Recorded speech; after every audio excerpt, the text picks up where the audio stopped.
Magandang araw po, welcome po sa aking channel of 9TV. Padala sa 10.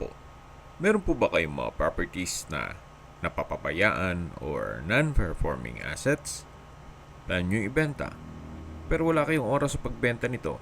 Kung ito'y pagkakatiwala nyo po sa amin, tawag lang po kayo sa aking numero, usap po tayo, gawan ko po ng video for free. Yes, libre po, wala po kayong babayaran. Tutulungan pa namin kayong mabenta ang inyong property. Kami na po bala sa marketing, sa boosting or paid ads. Even sa tripping, hindi na po kayo mapapagod sa pag-entertain ng mga buyers. Kami na po bala sa lahat. Tawag lang po kayo. Nandito po tayo ngayon sa Sentosa, Calamba, Laguna. Ito po ay isang exclusive subdivision na meron pong amenities kaya nitong clubhouse, swimming pool, parks and playgrounds, at marami pa pong iba. Meron din pong 24 hours security. Kaya safe na safe po kayo dito. Ito pong Sentosa Calamba ay nasa mataas na lugar. Ang estimated elevation above sea level ay 449.5 feet. Kaya napakatahimik po ng lugar, sariwa ang hangin, at malamig po ang klima. Maganda rin po itong gawin ninyong bahay bakasyunan o di kaya retirement home ninyo. Kung gusto nyo magnegosyo, pwede naman po itong gawing rental business. Ito pong bagong video presentation natin ay duplex house o ito'y upgraded or improved duplex house na meron na pong extra rooms, may covered carport with fence and gate, at dirty kitchen. Ang lot area po nito ay 160 square meters more or less at corner lot. Ang floor area naman nito, ang buong floor area nitong duplex house ay 140 square meters. Ito po ay well maintained kaya wala na po kayong ipapagawa nito. Ready for occupancy.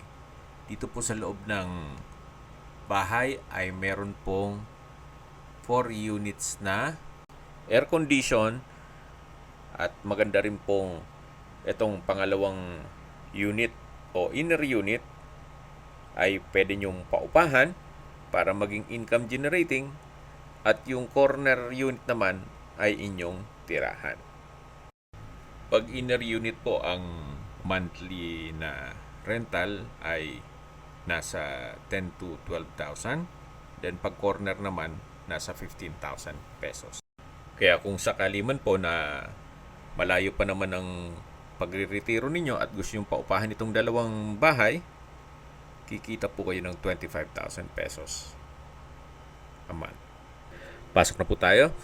So ito po yung tinutukoy ko na improvement na covered carport. Then meron pong concrete fence. Si owner na rin po ang nagpagawa niyan. Ganun din po dito sa flooring, naka-pebbles and tiled flooring. Mayroon pong mga glass windows. Mula po dito, may access papunta naman sa second unit. Check po natin dito sa loob. Ito po yung main door. Then dito naman po yung living area, yung dining area, at sa dulo yung kitchen. Yan po yung tinutukoy ko na air condition, which is isasama na raw yan, sabi ni owner. So naka-tile flooring na rin po dito. At sa pintura naman ng ceiling at wall, wala po kayong ipapagawa. Even dito sa structure, wala pong mga crack ang dingding. Then mula po dito sa dining, ito po yung kitchen. May kitchen countertop, stainless sink with faucet, at may kitchen cabinet. Sa taas po nito ay yung circuit breaker. At meron din pong kitchen window. Ito po yung common toilet and bath. Halos hindi naman po ito nagamit ni owner, gawa ng nasa Canada po siya. May overhead shower, bathroom window, water closet with bidet, at ito'y naka-tiled bathroom wall. So ito po yung common toilet and bath. Balik ulit tayo dito sa my kitchen. At mula po dito, matatanaw yung main door at yung living area. So mula po dito sa may dining area, ito naman po yung dalawang kwarto. Check po natin itong first bedroom. Sa spasyo, sakto lang. Hindi naman siya ganun kaliit at hindi naman ganun kalaki. Meron pong customized glass window. May window type aircon. High ceiling naman po siya. At naka-tiled flooring. So ito po yung first bedroom. Labas po tayo. At lipat po tayo dito sa pangalawang kwarto o second bedroom na kung saan halos same size lang po nung first bedroom. High ceiling din po siya at maayos naman ang pintura. Pati structure nito. Meron din pong glass window sa likod ko. So kagandahan po dito sa disenyo nitong bahay ay kung meron po kayong senior citizen o PWD sa pamilya, marami po silang kwartong pwedeng pagpilian. Ito pong dalawang kwarto dito sa loob at pwede rin po yung kwarto dun sa extension ng bahay. Ito po yung access door na papunta naman sa common toilet and bath at dirty kitchen.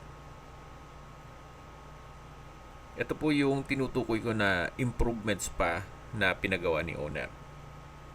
At ito po yung kwarto. So halos same size lang din po nung first and second bedroom. Meron pong glass window at window type aircon. Then naka-tile flooring na rin po ito.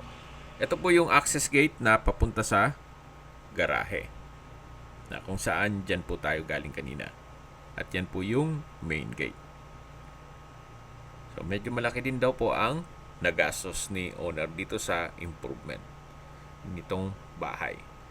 Okay, balik po ulit tayo dito sa loob. Yan po yung dirty kitchen. Ito po yung common toilet and bath na kung saan maayos din ang toilet fixtures at ito'y naka-tile bottom wall at meron pong bathroom window.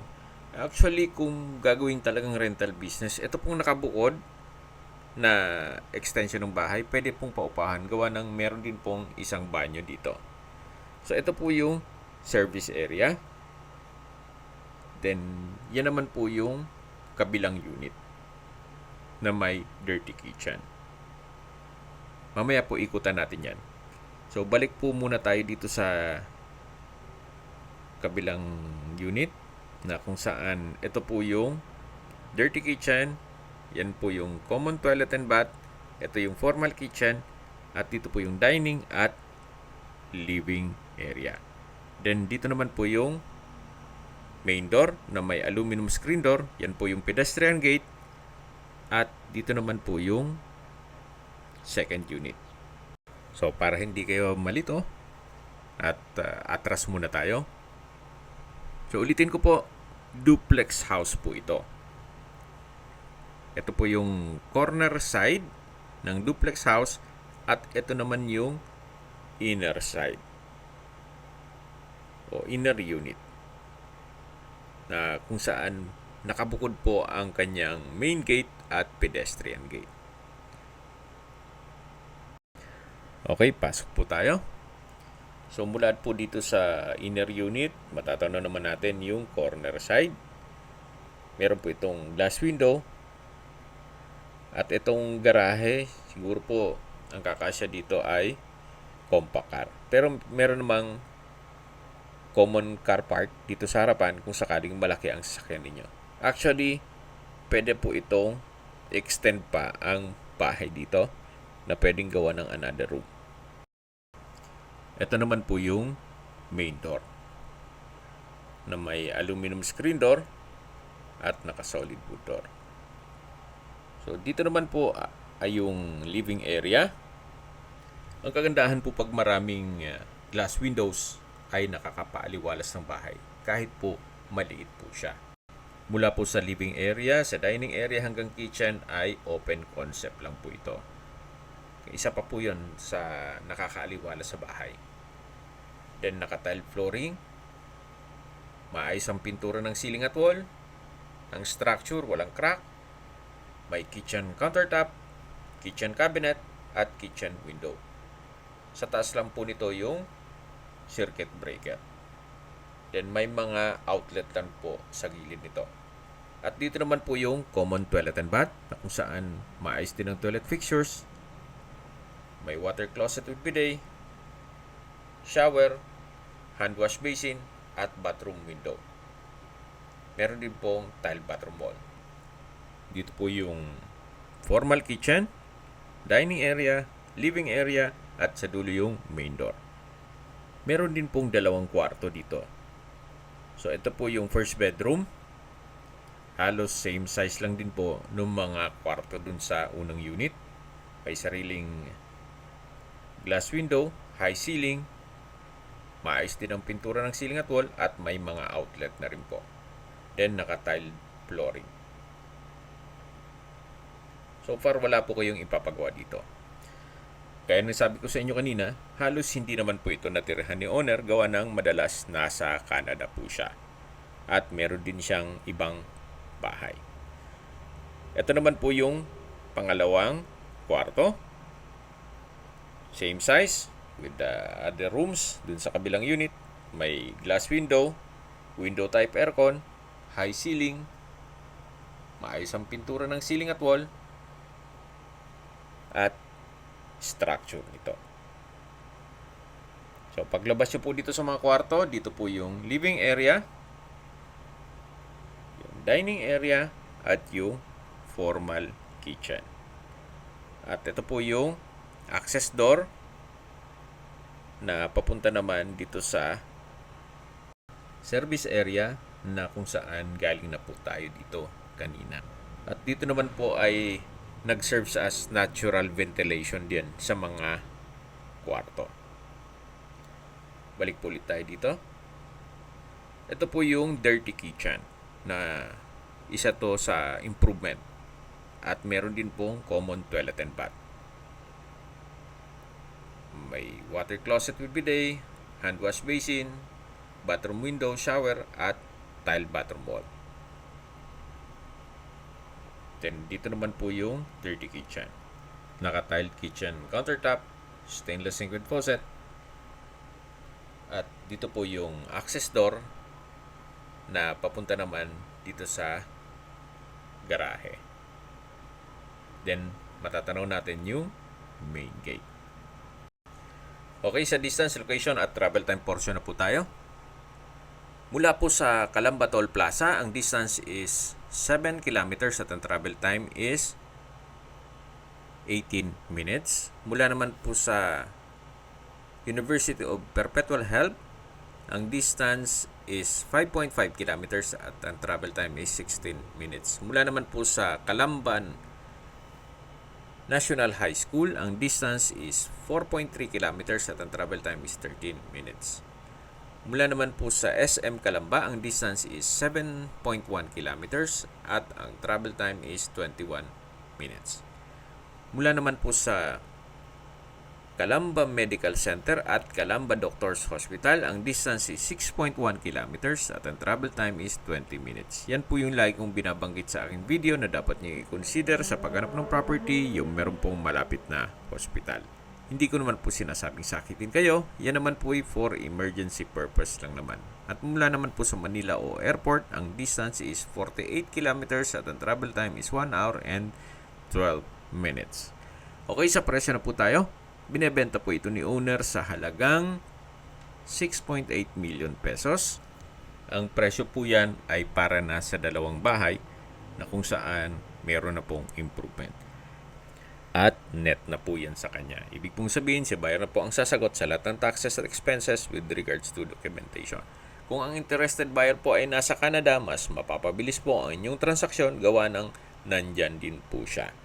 Kung may mga katanungan po kayo, tawag lang po kayo sa aking numero. At sa mga kababayan naman natin na sa ibang bansa, meron po akong Telegram. Sa mga iPhone user naman, may iMessage. Meron din pong Imo, Skype, Viber at WhatsApp. Same number lang po, 0917-316-3399.